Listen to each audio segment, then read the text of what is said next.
Welcome back to another video. Today, we've got an increasingly common modern phenomenon that's very interesting to discuss. You see, it used to be that AAA and indie existed pretty separately, each with their own distinct audiences, processes, spheres of influence, sometimes even genres. But that's not the case as much anymore.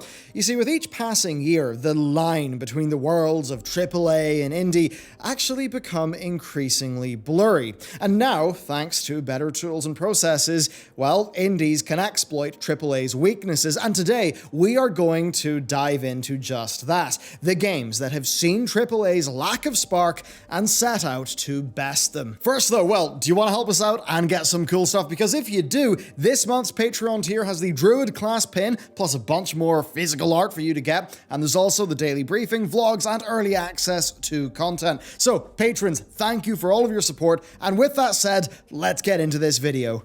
Today's video is one about opportunity. Where does that actually rise from? And in this case, the answer is rather simple. It is the failings of the status quo. And in today's video, you'll soon see how those failings have led to a for the fans, by the fans competition that actually seems quite a bit better than the AAA games that they're actually taking on. It's quite a fascinating situation, and one that is only really enabled by a lot of modern advancements in tools. So, AAA gaming, it's massive, and that scale, as we all know, leads to creative problems. A AAA studio has different goals and different incentives to an indie, especially if they are owned by a monolithic, industry-dominating publisher.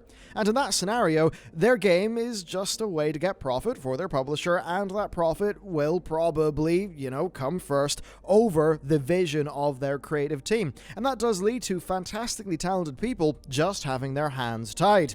Then the pressure for each new installment to yield greater returns than the last is enormous, and it puts devs in a tricky position, having to increase the mass market appeal of their games, but still being saddled with all of the usual problems that the AAA still have to deal with. Layers of corporate governance, cutthroat management from publishers, pressure to grow at all costs, even if maybe that growth, or maybe a change to chase growth, doesn't make much sense by the core audience of a game. And this is often what leads to franchises losing sight of their core audience, the core fans who actually put them there in the first place, focusing on features that the core fans don't really want, while missing out on features that they do want. Then, the open communication that is often craved by those communities is often not there. And that's because if you're a big AAA developer, you're not going to be able to talk to anyone, be it fans or the press, without going through media training and public relations. And then if you mess up, well, you could be reprimanded, and you don't want that to happen.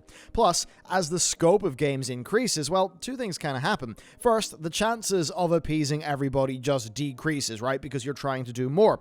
But then second, production-wise, teams get larger and larger, and while a larger team can increase production capacity, it also can reduce agility, and that is the strength of indies. That is why they so often can listen to their audiences and quickly incorporate what they learn into their games. So, in AAA, it's not that the people involved are bad, far from it. Instead, it's that the set of incentives, the pressure for quarterly earnings, and the inherent problems of scale all are in effect. Those are almost all problems that indies don't really have, because they've traded those things in for freedom and, of course, some extreme personal financial risk. AAA is so often mired in bureaucracy and the need for the eternal status quo to do anything just exciting. And this is perhaps why AAA franchises aren't the solely dominant forces that they used to be, and why indie developers with only a fraction of the resources can steal the spotlight from the likes of Pokemon and The Sims. That, and of course the democratization of game development tools via Unity, Unreal, their various plugins, and the various asset stores that exist now. All powerful things that allow small teams to punch well above their weight. So, let's go and talk about that. Let's look at a few of those small teams and see how they have been able to steal the thunder from, in really these cases, billion-dollar franchises. Temtem is a MMORPG creature collecting game from Madrid-based developers Crema. It was a massive Kickstarter success, raking in $574k out of a $70k goal across 12,000 backers, and it's currently sitting on a very positive Steam user rating with 19,000 reviews. Yeah, that's a major success. Now, the game's undeniable likeness to Pokemon may have sparked that initial popularity, but it is also a solid game in its own right, and it carries a lot of appeal on its own. Plus, there's that thing where there's these Pokemon fans who've always wanted some things from Pokemon and just sat there for decades as Game Freak failed to deliver on them.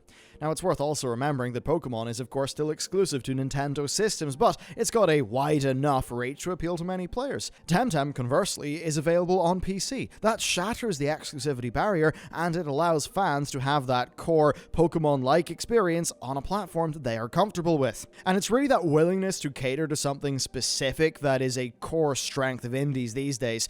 And really, that is agility. And agility is perhaps indie gaming's greatest advantage over its AAA counterparts. Being flexible in development can come in handy, from identifying and fixing issues to introducing new content without having to go through a minefield of corporate governance and bloated pipelines. For instance, I'd say you could probably guarantee that if the Pokemon team wanted to just put a new Pokemon in right now and the Temtem team wanted to do the same, chances are the Temtem people could probably just get it done quicker, even though technically they would have fewer resources. So yes, it really is the unique advantages of indie and the leveraging of a deep community connection that is the strength here. And that community connection leads us to what could be a new breakthrough game. Paralives is a dollhouse life simulation headed to PC this year. It's headed up by industry veteran Alex Massey, and the project's Patreon is currently bringing in $33,000 a month from 9,000 patrons. Now, given how recent that Patreon page is, that is very impressive growth, and it does show the power of combining that AAA experience and then, of course, the freedom of going indie. Now, the idea is that Paralives basically can provide a different take on the life sim genre, a goal which inevitably will put it on a collision course with The Sims, EA's juggernaut. The difference is, of course, that, well, The Sims has the combined might of EA behind it, whereas Paralives only has 4 people. But the thing here is, Paralives actually looks set to offer the sort of all-round Sims experience that many fans have been waiting for years, and it actually comes from them listening to the community. Indie devs can be super fans themselves, and often that leads to them having a unique understanding of what the fans of those games want. They're not approaching, specific problems purely from a problem-solving game developer in a big studio perspective. They're often approaching it, from being just core fans. And if you actually go through the Paralives YouTube videos, you'll see nothing but comments asking why an indie dev can do this in a Sims-like game, but EA can't. And often it is just small things like, mirroring a wardrobe, but it's the sort of small things that actually matter to die-hard fans, and that's a group that often AAA doesn't really see the need to cater for. So with Paralives overall, they want players to have this sense of limitless customization, whereas if you look at some of the recent Sims entries, they really have felt quite limited at the base level, of course, until the expansions kick in, and that is a business model that does sting a bit. The Sims is a shockingly expensive franchise to get deep into. And this focus on the core fans, combined with the studio's love of Discord and their impressive Patreon presence, that serves to create the all-important belief that Paralives is a game being made by the community for the community. And this is a game that's even just going to be self-published, using funds generated from its support. Then, at a different scale, there is another good example that's similar to The Sims, and that is, of course, Cities Skylines. Yeah, it's not really as small a scale as the 4-person team of Paralives, but the principle is the same. EA were running SimCity into the ground, but there is a clearly underserved audience because of that, and Cities Skylines, with a smaller team, was able to find great success in identifying that problem and exploiting it. And really, it just does show you that sometimes giving the community something that they've been saying they want for a long time is just a good way to get some good press. Hawko Life is a cozy life sim that's coming to Steam later this year, and it basically is Animal Crossing PC, and while it doesn't have the vast Patreon presence of Paralives, it does have a publisher lined up in Team 17. Life is clearly seeking to be more accommodating to the PC audience. It's got greater control over things like furniture placement and clothing customization that really would make, I'd say, Animal Crossing a lot nicer to play. But you can see, though, that it's a strong focus on what people who love that genre would actually enjoy if it was being made by a more agile team. Like Temtem, part of Live's appeal is in adapting a traditionally console-locked property into something suited for PC.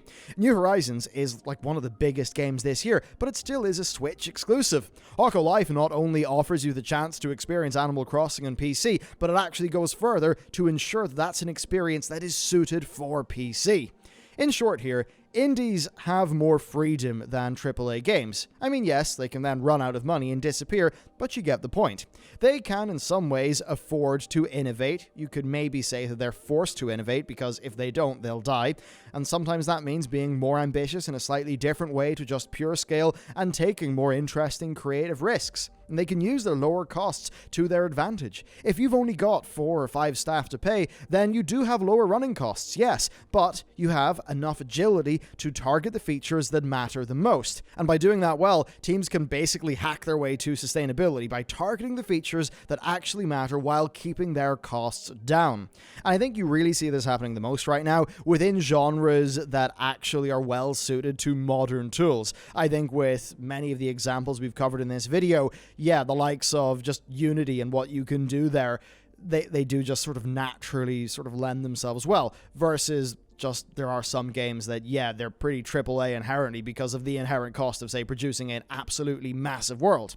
Now, of course, this sort of strategy does have its own risks, like indie dev operations are on a knife edge between success and failure. But as it stands, you can clearly see that there are times where indie dev these days is better suited than ever to take on AAA, really, to see the failings of AAA and to exploit them. Indie development has only gotten better as skills have grown and as the barrier to entry for development has lowered and lowered because tools have become better and better. While AAA tries its best to tell us what we like, the more meritocratic sphere of indie game development, I think, reaps the benefits of better tools, engines, and techniques. The sector's agility allows it to bypass the trappings of AAA oversight while enabling it to cater for niches long forgotten in AAA's push for as broad appeal as is possible. There are dangers, of course, but as the industry continues to develop in a blink and you'll miss it fashion, indies will adapt to it. And I think here, AAAs should take note. Their biggest franchises are not so untouchable anymore. Smaller games by smaller teams may just be the way forward. And there we have it. It really is an interesting situation, right? It's that whole, like, for the fans, by the fans thing where just that lack of AAA agility, it's got them complacent. They're doing things slowly. They're not focusing on what we want. And then, yeah, turns out just sort of there's a lot of people that like video games. A bunch of those people also happen to make games, and then wonderful things like what we've covered in today's video can happen. So I guess to leave you, my parting question would be, what kind of games, maybe ones from the past, would you love to see get this treatment? Or maybe some games that, they're big right now, but you just feel like if only the developer had a bit more agility, it could be so much better. I would love to know what you think there. So let me know down below. Of course, thank you very much for watching this video, and with that, I'll see you next time.